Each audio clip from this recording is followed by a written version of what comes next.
Wondering why I'm wearing these?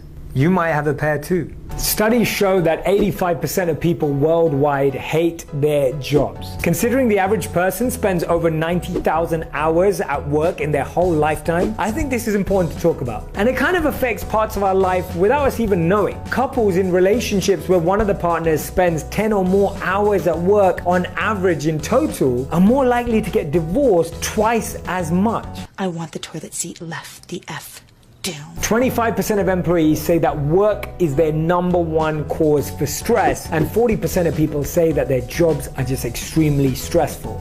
That's crazy. This totally blew my mind. In Japan, over 10,000 people drop dead at their desks every year because of working consistent 70-hour work weeks. The phenomenon is called karoshi, translated as overwork death. And on top of all of that, just to make matters worse, we spend 100 hours a year commuting. Luckily, I got the commute to relax. But at the same time, we've all had experiences of moments where even the toughest things don't feel challenging, don't feel negative. Sometimes when even we've been up all night, but we don't feel stressed. There's times when we've been working consistently for hours, days, and months, but we feel happy. How does that happen? Think about when it happened for you. Maybe you were planning a birthday party. Maybe you were creating a website or a blog or your Instagram page. Maybe you're even making videos for YouTube or Facebook. Maybe it's a mix of those things or none of those things, and maybe it's something completely different. The point is, we've all been able to go through stress, pain, and pressure and come out totally fine and actually more excited and enthused about what we're doing when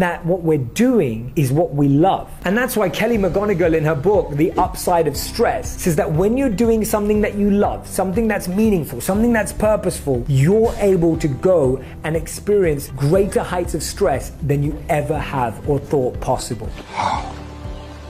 How is this possible? That means that you can actually take way more stress and pressure than you even believe when you're doing something you love. And even if you know what you love, you've had that experience, why are you not doing it? I know why. Because I was there too. It's this thing called risk. Or maybe it's fear, or maybe it's worry, or maybe it's security. And those are all valid reasons, if they were the real ones. The number one reason why we don't is because of these.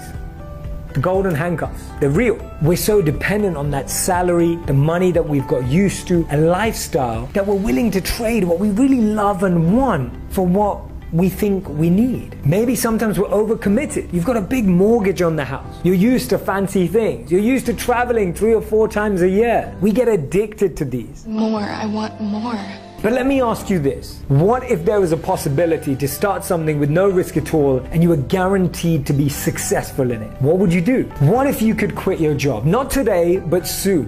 What if you didn't even need to quit your job, but you could use your time on your weekends doing what you love, using your time in the evenings to build that side hustle? The reason why I'm asking you all these things is because I was there not so long ago. I was doing something that was good, but not great. I was doing something that I liked, but didn't love. I was waking up every morning not feeling the same level of energy and motivation as I do today. And that's a constant process. It's a constant cycle. You have to keep going through it. All I'm saying is you can start doing what you love today, in your spare time, on your weekends, using your breaks, because that's going to help you create the life that you truly, truly want, not being bound by those golden handcuffs. And these are some of my tips. Number 1, start a side hustle. Maybe it's an online business. Maybe it's an Instagram page. Maybe it's a blog. Whatever it may be, get that side hustle going. Start learning about it quickly, reading about it, speaking to other people who've made it happen in their lives. Everything that becomes your mainstay originally will have started as a side hustle. Get that going right now.